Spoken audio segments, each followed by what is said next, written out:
तो आज का हमारा लेक्चर होगा recessive epistasis.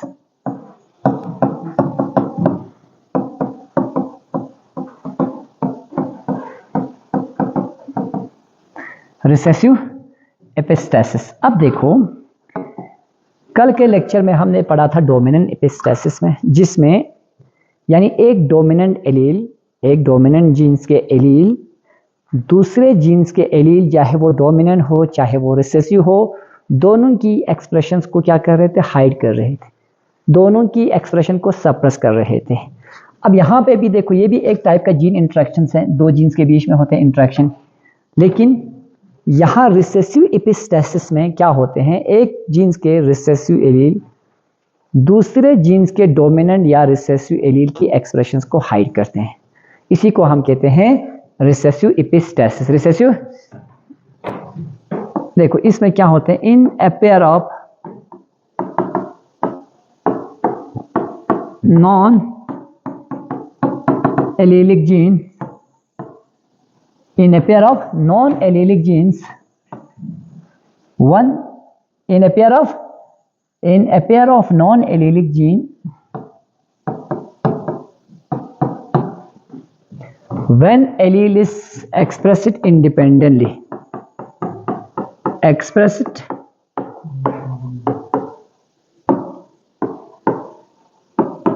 one allele is expressed independently in dominant state,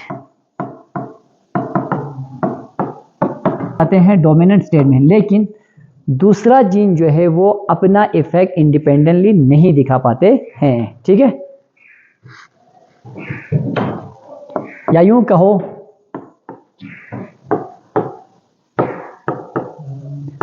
one pair of jeans या उसके alleles produce it is phenotypic effect,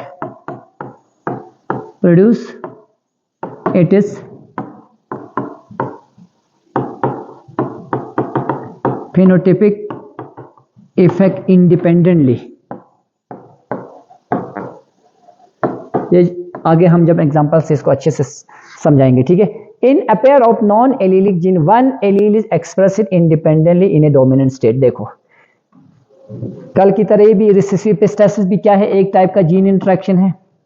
यहां भी इंटरेक्शन होते हैं दो जीन्स के बीच में, लेकिन यहां पे एक जीन उसके डोमिनेंट एलील जो है वो इंडिपेंडेंटली अपना एक्सप्रेशन दिखाते हैं, लेकिन दूसरे जीन का डोमिनेंट भी ना रिसेसिव दोनों इंडिपेंडेंटली अपना एक्सप्रेशन नहीं दिखा सकते हैं। ठीक है,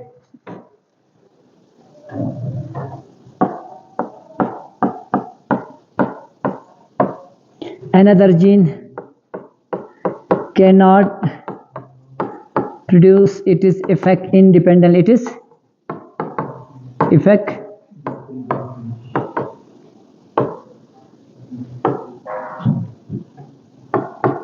इंडिपेंडेंटली। अब देखो, दूसरे जीन को क्या चाहिए? The latter gene can produce it is phenotypic effect when both the dominant genes are present, both the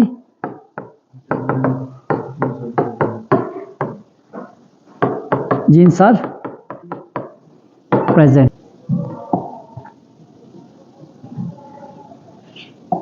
अब एक एग्जांपल से मैं इसको अच्छे से समझाऊंगा। ठीक है,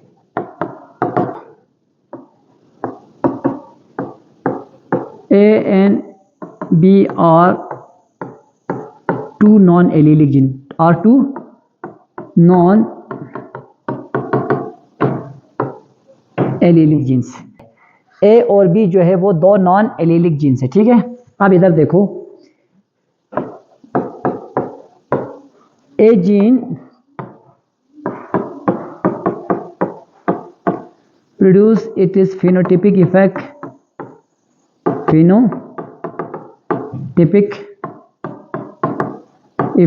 independently। मैंने क्या कहा? रिसेसिव एपिस्टेसिस एक किस्म का जीन इंटरेक्शन है। किन के बीच होता है इंटरेक्शन? दो जीन्स के बीच में, लेकिन यहाँ पे एक जीन अगर उसमें डोमिनेंट एलील मौजूद हो, एक जीन अगर उसमें डोमिनेंट एलील मौजूद हो तो वो इंडिपेंडेंटली अपना फिनोटाइपिक एक्सप्रेशन दिखाते हैं। लेकिन दूसरा जीन जिसमें डोमिनेंट जीन होने के बावजूद भी वो इंडिपेंडेंटली अपना फिनोटाइपिक एक्सप्रेशन नहीं दिखा सकते हैं, उसी को हम कहते हैं रिसेसिव एपिस्टेसिस। यहाँ हमने एक एग्जांपल दिया, ए और बी दो अलग अलग जीन्स हैं। ए और बी क्या है? दो अलग अलग जीन्स है। ए और बी एक दूसरे के एलील नहीं, बल्कि ए अलग जीन है, बी अलग जीन है। अब देखो, ए जीन अपना फिनोटाइपिक इफेक्ट जिस चीज के लिए, जिस कैरेक्टर के लिए, जिस प्रोडक्ट के लिए, जिस ट्रेड के लिए ए जीन बना है, वो इंडिपेंडेंटली, उसको किसी के ऊपर डिपेंड रहने की जरूरत नहीं है, वो इंडिपेंडेंटली अपना फिनोटाइपिक इफेक्ट दिखाते हैं। लेकिन बी जीन अकेले इंडिपेंडेंटली अपना फिनोटाइपिक इफेक्ट नहीं दिखा सकते। इस बी जीन को अपना इफेक्ट दिखाने के लिए ए जीन का भी डोमिनेंट होना जरूरी है। ठीक है, a gene produce it is phenotypic effect independently. A gene अपना फिनोटाइपिक इफेक्ट इंडिपेंडेंटली दिखाते हैं, लेकिन बी जीन जो है वो इंडिपेंडेंटली अपना फिनोटाइपिक इफेक्ट नहीं दिखा सकते हैं। cannot produce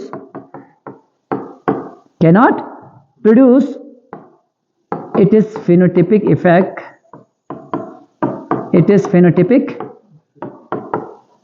independently। फिर इसको क्या चाहिए भाई? इसको चाहिए, इस बी जीन को अपना एक्सप्रेशन दिखाने के लिए ए भी डोमिनेंट होना जरूरी है। ठीक है, B gene requires dominant A gene, dominant A to express its phenotype, to express its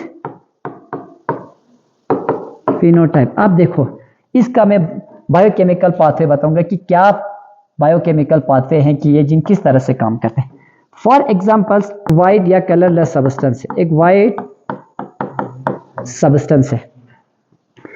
इस वाइट या कलरलेस सब्सटेंस को, ये इंजाइम का नाम है E1 या इंजाइम ए लिखेंगे हम, इंजाइम ए। ठीक है, इंजाइम ए को कोड किसने किया है? इंजाइम ए को कोड किया है ए जीन ने। किसने किया? ए। इंजाइम ए को कोड किसने किया है? ए जीन ने, यानी कैपिटल ए जीन। तो अगर कैपिटल ए जीन के द्वारा वो एक खास किस्म का इंजाइम बनाते हैं, कैपिटल ए जीन एक खास किस्म का इंजाइम बनाते हैं, तो वो इंजाइम जो है इस वाइट सब्सटेंस को किस में चेंज करते हैं? रेड कलर पिगमेंट में, रेड कलर में चेंज करते हैं। किस में चेंज करते हैं? रेड कलर में। अब उस रेड कलर को पर्पल में कन्वर्ट करने के लिए दूसरा एंजाइम चाहिए। उस रेड कलर को दूसरा कलर, खासकर कौन सी कलर? Purple colour. इस रेड कलर सब्सटेंस को पर्पल कलर में प्रोड्यूस करने यानी कन्वर्ट करने के लिए दूसरा एंजाइम चाहिए। इस एंजाइम का नाम है एंजाइम बी, एंजाइम में। लेकिन एंजाइम बी को कोड कौन करेंगे? Capital B gene. ठीक है, कैपिटल बी जीन। देखो, ए जीन की दो अल्टरनेटिव फॉर्म हो सकता है, कैपिटल ए या स्मॉल ए। बी जीन की भी दो अल्टरनेटिव फॉर्म, कैपिटल बी या स्मॉल। लेकिन एंजाइम का प्रोडक्शन सिर्फ कैपिटल ए की फॉर्मेशन में होगा। ठीक है, अगर कैपिटल एलील में से कौन सा एलील होगा? कैपिटल ए होगा, डोमिनेंट एलील, तब जाके इस एंजाइम का फॉर्मेशन होगा, तब जाके इस एंजाइम ए का फॉर्मेशन होगा। ठीक है, तो अगर इस एंजाइम ए का फॉर्मेशन हुआ तो एंजाइम ए इस व्हाइट सब्सटेंस को किस में कन्वर्ट करेंगे? एंजाइम ए इस व्हाइट सब्सटेंस को कन्वर्ट करेंगे रेड कलर में। अब इस रेड कलर को पर्पल कलर में कन्वर्ट करने के लिए दूसरे जीन का प्रोडक्ट चाहिए। दूसरे जीन का, कौन से जीन का? दूसरा कैपिटल बी का प्रोडक्ट चाहिए। कैपिटल बी क्या बनाते हैं? कैपिटल बी दूसरा एंजाइम को कोड करते हैं। अब दूसरा एंजाइम जो है वो किस में कन्वर्ट करते हैं? इस रेड कलर को पर्पल कलर में कन्वर्ट करते हैं। रेड कलर को पर्पल, यानी रेड कलर बोलो या रेड प्रोडक्ट बोलो। ठीक है, तो इसको पर्पल कलर या पर्पल प्रोडक्ट में कन्वर्ट करते हैं। ठीक है, देखो, ये हुआ एक्चुअल बायोलॉजिकल यानी बायोकेमिकल मैकेनिज्म किसके? रिसेसिव एपिस्टेसिस के। मिसाल के तौर पर एक व्हाइट सब्सटेंस, एक प्रिकर्सर मौजूद है, एक व्हाइट सब्सटेंस या एक प्रिकर्सर मौजूद है। इस प्रिकर्सर को रेड कलर प्रोडक्ट में कन्वर्ट करने के लिए एक खास किस्म का एंजाइम चाहिए। लेकिन वो एंजाइम किसके द्वारा कोड होगा? वो एंजाइम जीन ए के द्वारा, कोड हुआ। जब जीन कैपिटल ए की फॉर्म में, डोमिनेंट फॉर्म में प्रेजेंट होंगे, तब जाके कैपिटल ए इस एंजाइम ए का कोड करेंगे। फिर वो यानी एंजाइम ए जो है इस वाइट कलर सब्सटेंस को रेड कलर प्रोडक्ट में कन्वर्ट करेंगे। फिर इसके बाद इस रेड कलर प्रोडक्ट को पर्पल कलर प्रोडक्ट में कन्वर्ट करने के लिए दूसरे जीन के द्वारा कोड किया हुआ एंजाइम की आवश्यकता है। तो दूसरा जीन बी, कैपिटल बी। अब देखो मैंने क्या कहा, एक जीन इंडिपेंडेंटली अपना एक्सप्रेशन दिखाते हैं। क्या इस व्हाइट्स, अगर ए जीन प्रेजेंट होगा कैपिटल ए, क्या वो व्हाइट्स को रेड में कन्वर्ट कर सकते हैं? यस, वो इंडिपेंडेंटली, वो किसी और पे डिपेंड रहने की जरूरत, इस ए जीन को किसी दूसरे जीन के ऊपर यानी डिपेंड रहने की जरूरत नहीं है। प्रिकर्सर मौजूद है, ए जीन अवेलेबल है, एंजाइम ए बना, तो वो सीधा इस व्हाइट सब्सटेंस को रेड में कन्वर्ट कर सकता है। कर सकता है कि नहीं कर सकता है? कर सकता है। तो अच्छा, अगर ये कैपिटल ए नहीं है तो ये रेड कलर नहीं बना, इन कैपिटल बी मौजूद हो, क्या व्हाइट सब्सटेंस जो है वो पर्पल सब्सटेंस में कन्वर्ट होगा? नहीं, क्योंकि पहले एंजाइम जीन ए का प्रोडक्ट है, पहले एंजाइम ए चाहिए। अगर कैपिटल ए नहीं है, एंजाइम ए नहीं बनेंगे, एंजाइम ए नहीं बना तो रेड कलर प्रोडक्ट नहीं बनेंगे, तो रेड कलर प्रोडक्ट नहीं बना तो कैपिटल बी तो है, एंजाइम बी तो बन चुका है, लेकिन जब यहाँ रेड कलर नहीं है तो वो तो व्हाइट कलर को डायरेक्ट पर्पल में कन्वर्ट नहीं करते हैं, उसका काम है रेड कलर प्रोडक्ट को पर्पल कलर प्रोडक्ट में कन्वर्ट करना। लेकिन यहाँ अगर ये नहीं बना तो इसका मतलब, यही तो मैंने कहा, gene B cannot produce it is phenotypic effect independently. Gene B के प्रोडक्ट डायरेक्ट अपना फिनोटाइपिक एक्सप्रेशन नहीं दिखा सकते। वो किसके साथ मिलकर अपना फिनोटाइपिक एक्सप्रेशन दिखाते हैं? वो ए जीन्स के साथ मिलकर अपना फिनोटाइपिक एक्सप्रेशन दिखाएंगे। ठीक है, अब इसी को हम एक यानी एग्जांपल्स के जरिए समझाएंगे। ठीक है, अब इधर देखो, एक एग्जांपल से मैं समझाता हूं।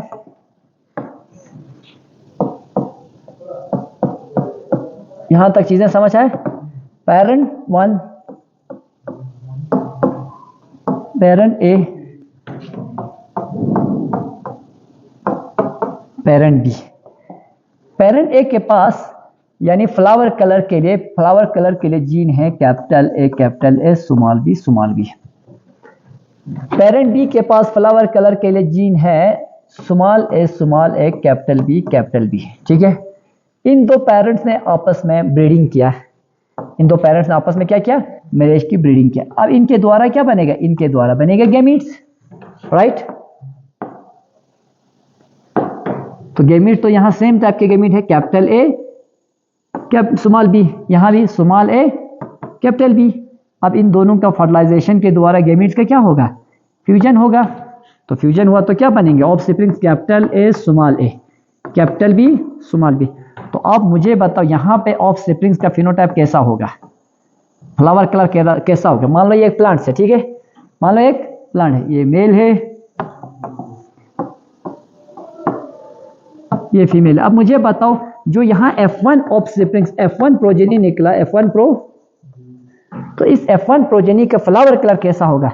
देखो यहाँ कैपिटल ए मौजूद है, मैंने पहले ही कहा था एक्सप्लेनेशन बाय केमिकल पाथवे का। जब कैपिटल ए होगा वो एंजाइम ए को कोड करेंगे, एंजाइम ए बना तो व्हाइट कलर का जो प्रोडक्ट था, पिगमेंट था, प्रिकर्सर था, वो किस में कन्वर्ट होगा? रेड कलर में।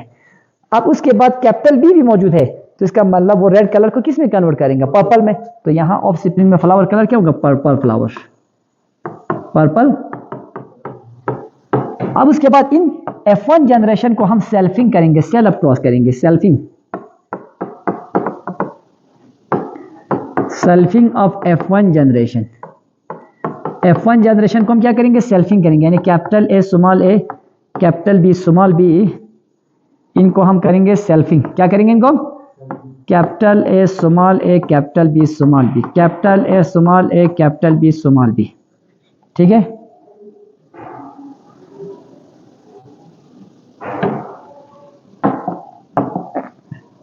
अब इनके द्वारा क्या बनेंगे? गैमीट्स बनेंगे। ठीक है, आप इस वक्त कितने टाइप के गैमीट बनेंगे? 4। इन दो में से लेना है, इन दो में से एक लेना है, इन दो में से देख लेना है, इन दो में से लेना है। लिखो कैपिटल ए, तो इस पेयर में से आएगा capital B, capital A, small B, small A, capital B, small A, small B. Same type के यहाँ capital A, capital B, capital A, small B, small A, capital B, small A, small B. अब इनकी fertilisation को हम दिखाएंगे unit chart से। ठीक है, इनकी फर्टिलाइजेशन को हम दिखाएंगे, फर्टिलाइजेशन किसे?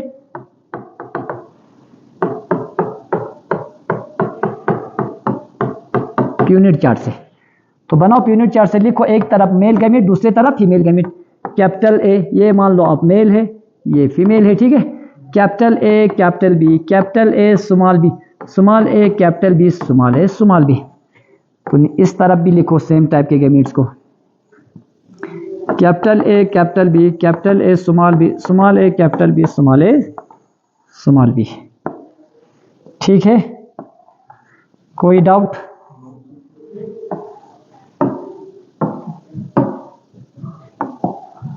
अब लगाओ cross, capital A capital A, ये वाला आपका मेल गैमीट है, इस तरफ आपका female gamete, capital A capital A capital B capital B. अब आप मुझे बताओ यहाँ फ्लावर का कलर कैसा होगा? व्हाइट कैसे होगा भाई? कैपिटल ए है वो व्हाइट को पहले किस में कन्वर्ट करेंगे? रेड में। फिर कैपिटल बी है उस रेड को किस में कन्वर्ट करेंगे? पर्पल में। तो यहाँ फ्लावर कलर होगा पर्पल। फ्लावर कलर कैसा होगा? पर्पल। अब यहाँ पे पहले हम एक लाइन भर देते, capital A capital A capital B small B. देखो यहाँ capital A capital A capital B, ये भी क्या होगा?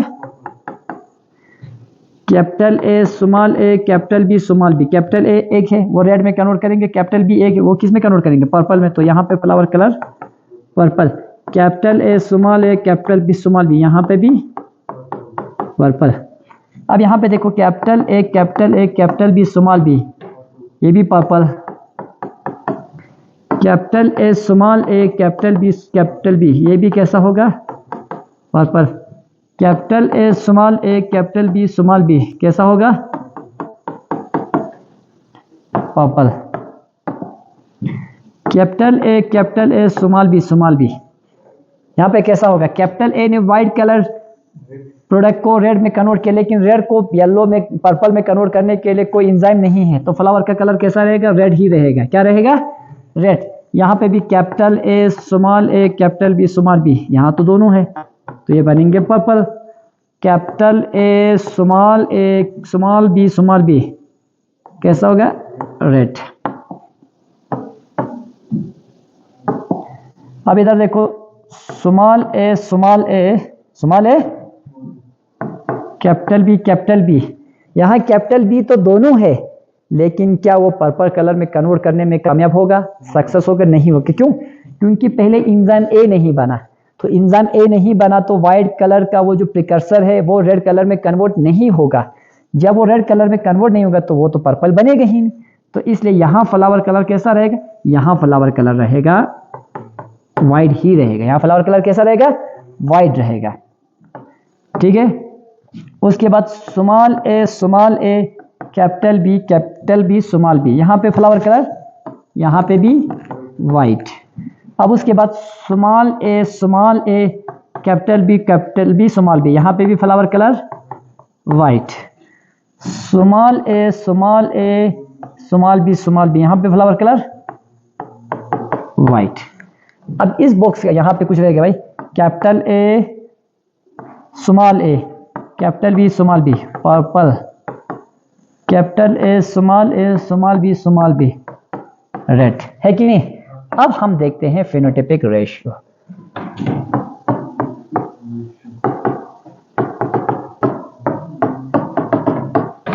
फेनोटाइपिक रेशियो ये कौन सा इस बॉक्स में जो है वो कौन सा जनरेशन है? वो है F2। अब F2 जनरेशन का फेनोटाइपिक रेशियो देखो, सबसे पहले हमें पर्पल कितने आए?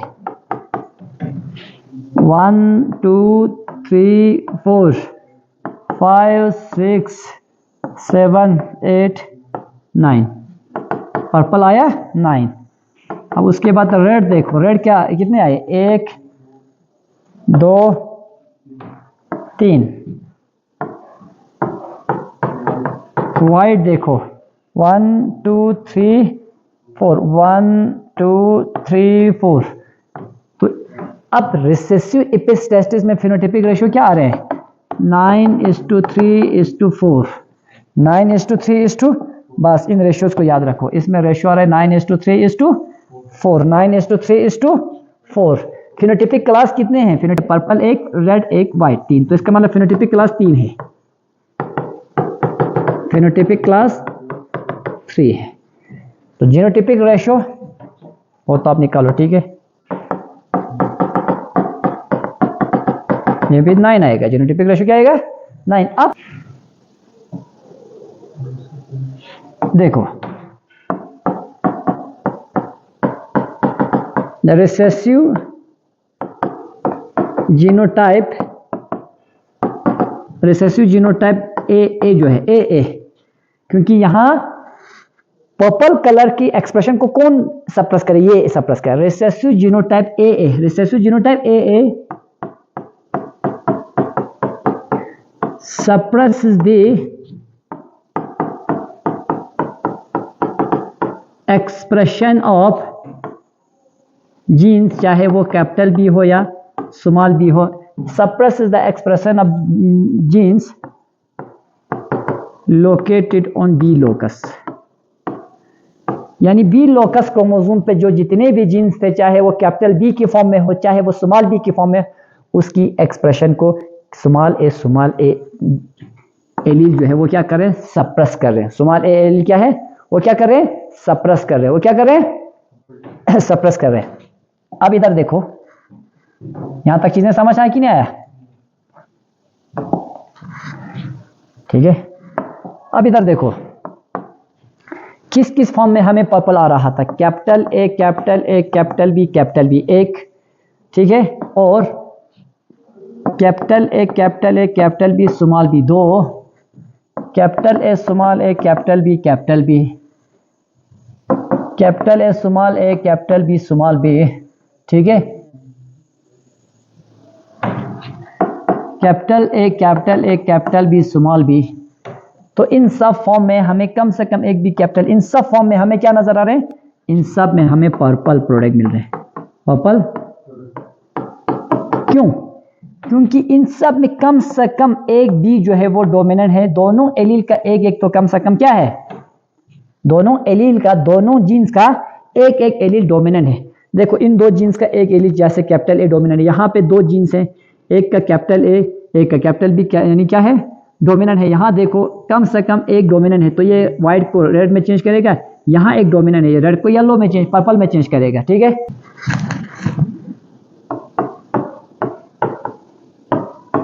They have at least one functional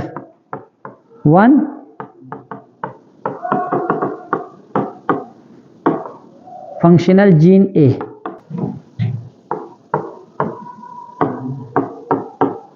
and convert substrate into purple product। Purple इन सब में एक कम से कम एक ए जो है वो क्या है, एक ए जो है वो फंक्शनल है। इनमें भी एक ए फंक्शनल है, इनमें एक फंक्शनल ए फंक्शनल होने की वजह से कलर जो है वो रेड में चेंज हो रहा है। जब रेड में चेंज होगा तो बी जीन का डोमिनेंट अगर एलील प्रेजेंट होगा तो उस रेड प्रोडक्ट को किस में कन्वर्ट करेंगे, पर्पल में। अब दूसरे केस सेकंड देखो, ये फर्स्ट हो गया। केस सेकंड में क्या हो रहा है, देखो यहाँ पे, जहां रेड आया वहां देखो कैपिटल ए स्मॉल बी, ठीक है, एक कैपिटल ए स्मॉल बी। इन केसेस में देखो, इन केसेस में इनमें क्या हो रहा है, यहां ए तो फंक्शनल है, लेकिन यहां बी का कोई भी जीन डोमिनेंट नहीं है। बी अब तो यहां पे क्या है, lack of functional gene B, lack of any functional gene बोलो या enzyme, lack of any functional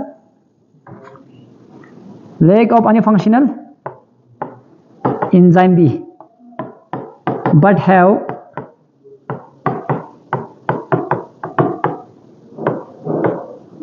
functional enzyme A. इनमें कोई फंक्शनल एंजाइम बी नहीं है, ए है, तो वो क्या करेंगे, कलरलेस प्रिकर्सर वो कन्वर्ट करेंगे कलरलेस प्रिकर्सर को रेड प्रोडक्ट में, ठीक है। इन दोनों केसेस में यहां पे कैपिटल ए है, यहां पे कैपिटल है, कलरलेस व्हाइट प्रिकर्सर को कन्वर्ट करेंगे रेड पिगमेंट में, लेकिन रेड को पर्पल में कन्वर्ट करने के लिए कोई एंजाइम अवेलेबल नहीं है, कोई भी फंक्शनल एंजाइम अवेलेबल। अब केस थर्ड देखो, केस थर्ड, यहां पे जहां जहां वाइट आया, small A small A small A, ठीक है, ये वाला case, small A capital B capital B, small A capital B small A small B, इन तीनों केसेस में फ्लावर का कलर कैसा रहेगा? फ्लावर का कलर रहेगा वाइट। क्यों? क्योंकि देखो यहां पे ए कोई भी फंक्शनल एंजाइम नहीं है, lack of any functional enzyme A, functional कोई भी ए की फंक्शनल एंजाइम नहीं है, बट है फंक्शनल एंजाइम बी, बड़े फंक्शनल एंजाइम, लेकिन किसी में फंक्शनल एंजाइम बी है, लेकिन बी को तो सबस्ट्रेट क्या चाहिए? रेड प्रोडक्ट चाहिए, वो नहीं है। Lack of any functional enzyme but है functional enzyme B, therefore A alleles, A suppresses the expression of B gene, B, तो देयरफॉर फ्लावर कलर क्या रहेगा? फ्लावर कलर रहेगा व्हाइट, फ्लावर कलर रहेगा। तो इसको हम कहते हैं रिसेसिव एपिस्टेसिस। अब उसके इंटरेक्शन का last case,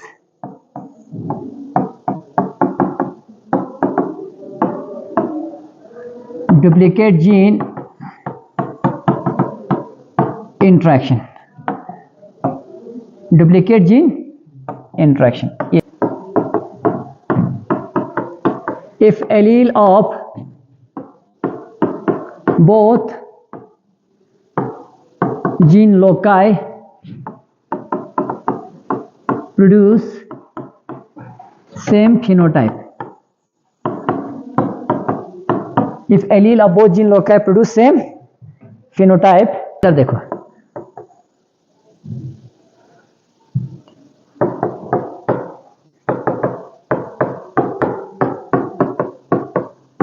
dominant allele of either gene, चाहे वो वेदर ए हो या बी हो, dominant allele of either gene produce wild phenotype, produce wild phenotype, wild phenotype। अब इस जीन इंटरेक्शन में, इस तरह के जीन इंटरेक्शन में देखो हमारे पास दो जीन है, एक तो ए जीन है, दूसरा है बी जीन। दूसरा क्या है? ए जीन जो है वो एक अलग लोकस पे, एक अलग लोकस पे प्रेजेंट है, बी जीन अलग लोकस पे प्रेजेंट है। मान लो ये बी लोकस पे प्रेजेंट है, ए जीन जो प्रेजेंट है वो ए लोकस पे प्रेजेंट है, ठीक है। अब ए जीन के दो अल्टरनेटिव फॉर्म है, capital A small A, B gene की भी दो अल्टरनेटिव फॉर्म है, कैपिटल बी स्मॉल बी, लेकिन स्मॉल ए और स्मॉल बी जो है वो क्या है? म्यूटेंट एलील है। कैपिटल ए और कैपिटल बी जो वाइल्ड टाइप एलील है वो क्या है? वाइल्ड टाइप एलील है। अब ये चाहे कैपिटल ए प्रेजेंट हो चाहे कैपिटल बी प्रेजेंट हो, दोनों जो है वो एक ही टाइप के फिनोटाइप को कोड करेंगे, दोनों ही एक ही टाइप का एंजाइम बनाएंगे जो आगे चलकर एक ही टाइप का प्रोडक्ट बनाएंगे, ठीक है। कि बायोकेमिकल मैकेनिज्म को हम समझते हैं।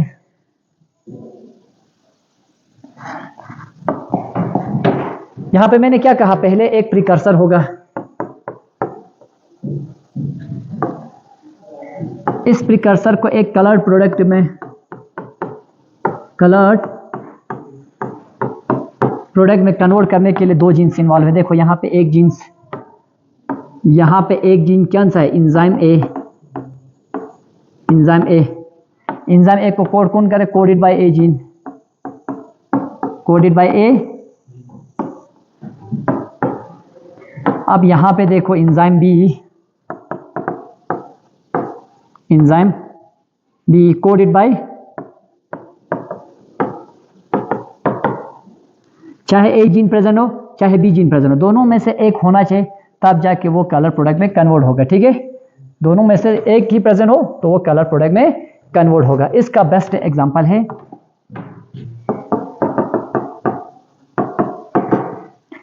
इसका बेस्ट एग्जांपल है kernel colour of wheat, kernel colour of wheat. देखो व्हीट में कलर यानी उसके अंदर जो बीज होते हैं उसका कलर डिसाइड करते हैं दो टाइप्स की जीन, उसका कलर डिसाइड करते हैं दो जीन्स, लेकिन दोनों जीन्स अगर उसका डोमिनेंट एलील होगा वो म्यूटेंट यानी वो वाइल्ड टाइप के फिनोटाइप कलर्ड कर्नल बनाते हैं। अगर दोनों जीन्स जो है वो रिसेसिव केस में होगा, तब जाके उसमें जो है वो वाइट कलर का कर्नल प्रोड्यूस होते हैं। अब इधर देखो, इस एग्जांपल से आपको अच्छे से समझ आएंगे। पेरेंट 1, पेरेंट 2, बिल्कुल यही हम, इसके पास जीन है कैपिटल ए स्मॉल बी, इसके पास जीनोटाइप है क्या, स्मॉल ए कैपिटल बी, ठीक है। अब ये दोनों क्या बनाएंगे, गैमीट्स। अभी तक हम यही करते आ रहे हैं। तो इसमें दो एक टाइप के कैपिटल ए स्मॉल बी, यहाँ पे भी स्मॉल ए कैपिटल, यहाँ पे स्मॉल ए कैपिटल बी, ठीक है। अब फर्टिलाइजेशन के द्वारा इनका क्या होगा, आपस में फ्यूजन। तो offspring F1 generation capital A small A capital B small A. अब मुझे बताओ इसमें कर्नल कलर कैसा होगा, कर्नल कलर जो है बिल्कुल कलर्ड होगा, ठीक है। अब यहाँ वाइट का कंसेप्ट नहीं है,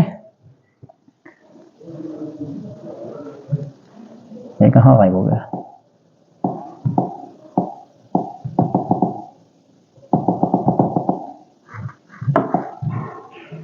तो देखो capital A small B, small A capital B, ठीक है। अब उसके बाद इस F1 जनरेशन को क्या करना है हमें, F1 जनरेशन को करना है सेल्फिंग। तो करो capital A small A capital B small E, capital A small A capital B small B. तो इनको सेल्फिंग करने से कितने टाइप के गैमीट बनेंगे, 4 टाइप के गैमीट। तो मैं यहाँ पे एक टाइप के capital A capital B, capital A small B, small A capital B small A small,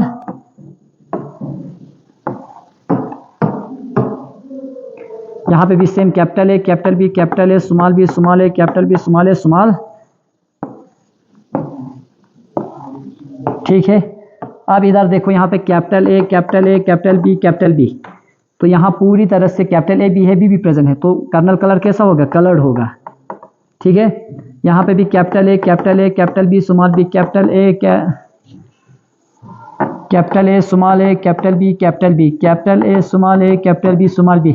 देखो कैपिटल ए भी है कैपिटल बी भी है, तो ये कलर्ड होगा, ये भी कलर्ड होगा, ये भी कलर्ड होगा। Capital A capital B small B, ये भी कलर्ड होगा।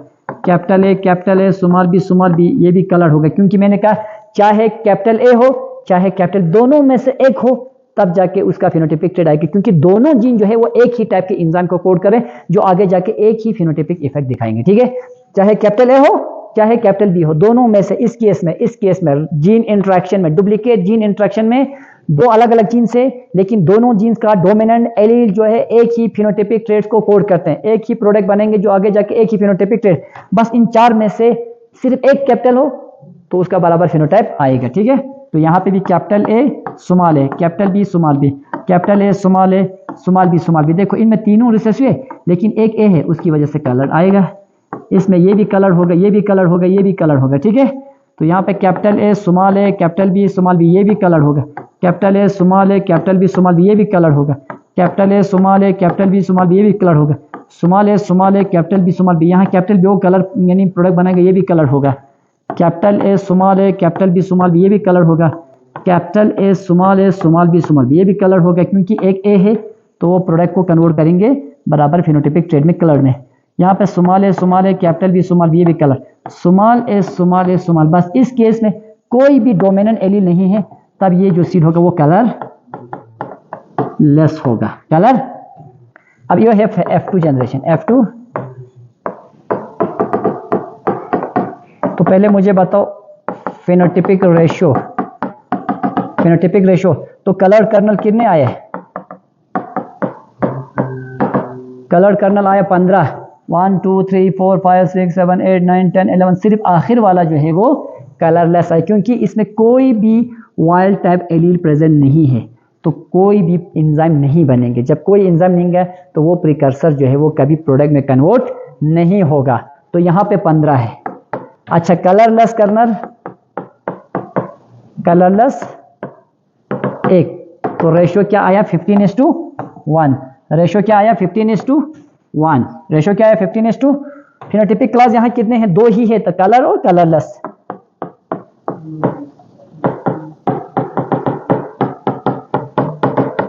Phenotypic class 2, phenotypic class 2। बस ये हो गया आपका जीन इंट्रैक्शन।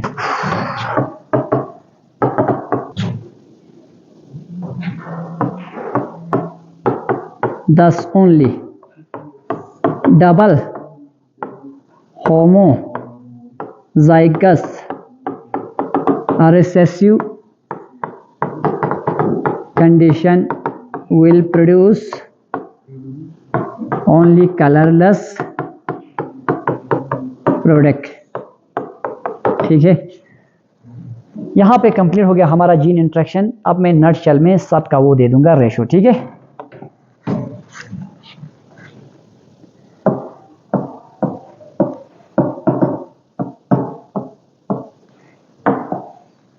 अब इधर देखो, एग्जाम की पॉइंट ऑफ व्यू के लिए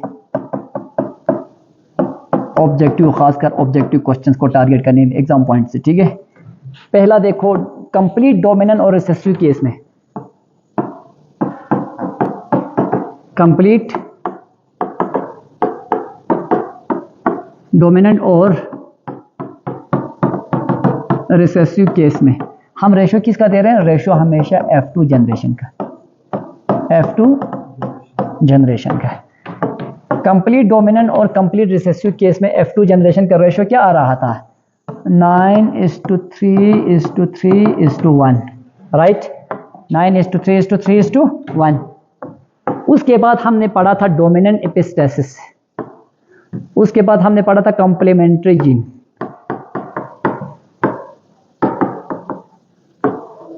कॉम्प्लीमेंट्री जीन, कॉम्प्लीमेंट्री, इसको हम कहते हैं duplicate recessive epistasis, duplicate recessive. इसमें रेशो क्या आ रहे थे? इसमें रेशो आ रहा था 9:7, 9:7। अब number third, dominant epistasis, dominant, इसमें रेशो आ रहा था डोमिनेंट एपिस्टेसिस में कितना? 12:3:1। उसके बाद नंबर चौथा रिसेसिव, जो अभी पढ़ा है, रिसेसिव एपिस्टेसिस, इसमें रेशो आ रहा था 9:3:4, 9:3:4, 9:3:4। उसके बाद आखिर में देखो duplicate gene interaction, duplicate gene interaction, इसका रेशो क्या आ रहा था? 15:1, 15:1। बस, तो इन सब को याद रखो, एग्जाम में पूछे जाते हैं भाई कॉम्प्लीमेंट्री जीन का रेशो क्या है, डोमिनेंट एपिस्टेसिस का रेशो क्या है, रिसेसिव एपिस्टेसिस का रेशो क्या है, डुप्लीकेट जीन